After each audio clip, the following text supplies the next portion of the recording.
But just like getting that kind of like whether it's in audio or in a chat, getting that kind of like what's that look, it kind of makes me realize just how long I've been a part of this server. You know what I mean? Yep. Anyway, one last feature to catch up on. Whoa. This time, Epsilon. Whoa. That looked really weird. You kind of ran through the floor. Yeah. I kind of lost Server sight of you. glitches. Yep, there's a little bit of a server glitch. Just head into the Epsilon portal. It's right at the bottom of the stairs. Okay. Huh.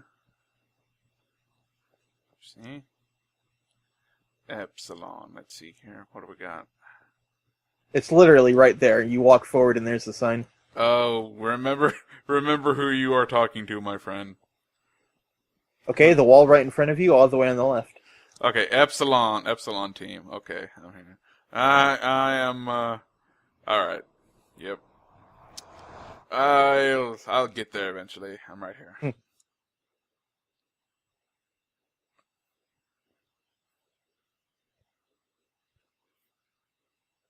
And let me know when you walk through the portal, too, because sometimes you show up invisible when you see somebody portal through. Oh, yeah, I'm looking at you right now.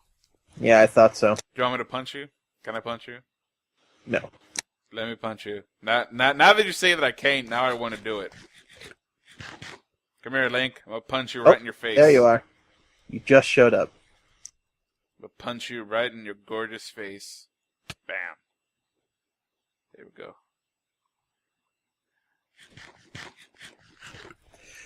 Okay. Over here, the terrain's changed a little. Over here, you of course remember Pac-Man, the first statue you ever saw. Wow, you built the sprites too, the ghosts? Yeah, Ghost X Dragon built flat ghosts around, and I like the idea so much, I just decided to inflate them for him. Wow, that's cool. Oh, wow. And since then, for some reason, Man of Pac has completely removed his building here. Is Man of Pac even still on the server? I feel like I haven't seen him in a long time. I think I saw him like a month ago or something. I don't log on often enough to know who's on or not anymore. But these here, I didn't charge him or anything like that, but they did cost me a little bit of iron because I wanted that glowstone core.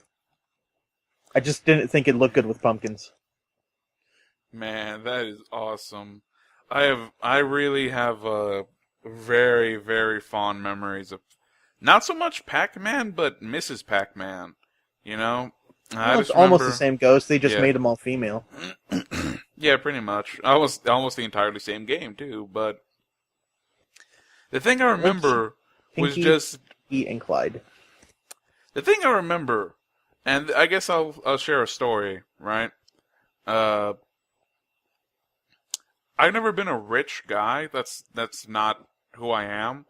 So back when I was a kid, we do a lot of shopping at thrift shops, right? Yeah. And this was like in the early 90s. I want to say like 93. So I'm basically 5. And there was this one thrift store we would always go to, sometimes almost every weekend, right? Yeah. And it had the shittiest fucking Miss Pac-Man arcade cabinet. There were fucking stains on that thing, right? Stains, beat up, scratch. Yeah, and like The monitor was probably looping a little. yeah, like every time I would ask my mom to go play it, right? She was like, "That thing might explode on you. I don't want you to go playing it, right?" And so, of course, being a kid, the first thing I did was run to my dad. My dad was like, "Fuck it, here's $2," right? Yep. You know, being amazing, being a dad, he's like, awesome, go have fun. Because I was a very hyper kid. He just wanted you out of his hair, let's be honest. Yeah, come on, because like, they're serious about shopping, and in a thrift store, stuff is so disorganized that you really have to spend a lot of energy and time both shopping and trying to find, you have to find something that's pricey, that's not too pricey. You have to find something that's in the right size. You have to find something that's in the right color. You have to find something that's not too badly damaged, So it was better if they were just like just go play, right? Yep. And of course, my dad will watch me. And the funny thing is, and I think this is why he did it. The arcade game was always right next to the electronics section. And Oh. back in the early '90s, my dad was huge into electronics. Yep. Like my dad has always loved electronics. So he would always watch me, but in the same time, he would go looking for like a new VHS player or some new movies. We were huge on movies. We had Yeah, I a mean, giant. that'd be my excuse, definitely. Yeah, we had a giant VHS collection back in the day. But anyway, to make a long story short, Too late. one of the defining moments of my childhood was playing Miss Pac-Man, and that was really the first game where it wasn't just one of the first games I played, but it was one of the games where like I understand exactly what I need to do.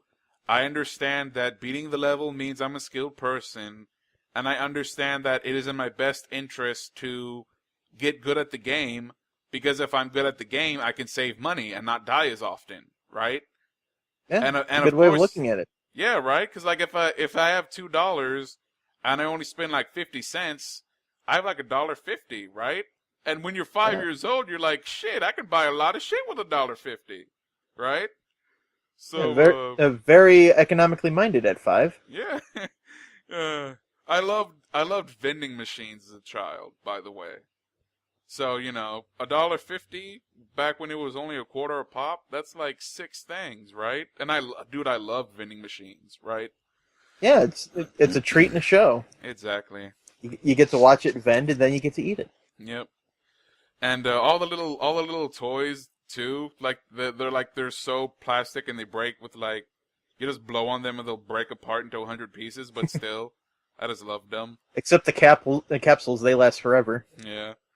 And so the funny thing is, back in the day, I would measure success in Pac-Man to where my dad was like, okay, we're done shopping, we need to leave, right? Like every time I hit that mark where I'm playing Miss Pac-Man and the screen is kind of blurry and there are stains and like the noises are a little distorted and the screen flickers every once in a while. But whenever my dad was like, okay, you're done, we're leaving, I always had that satisfaction of like, you goddamn right, I've beaten this game. Like in my kid brain, I'm like, I've beaten this game. I can't play it anymore. Like I'm not walking away because I lost. I'm walking away because I need to go. And that feeling of like triumph was one of the first things that kind of like made me interested in playing video games. Yeah, but at 5 that you were never actually going to beat that game. Oh yeah, I know. But it's possible. You get to that screen where everything just glitches, but yeah. That's pretty much the only way you can actually beat a Pac-Man. Yeah. But man, back when I was 5 years old, man, I was a sight to behold with the Mrs. Pac-Man for a 5-year-old. Yeah, once your brain starts getting wrapped around how the game works, it's quite literally child's play. Yeah. Yep. Anyway, this next statue here is actually still within Epsilon.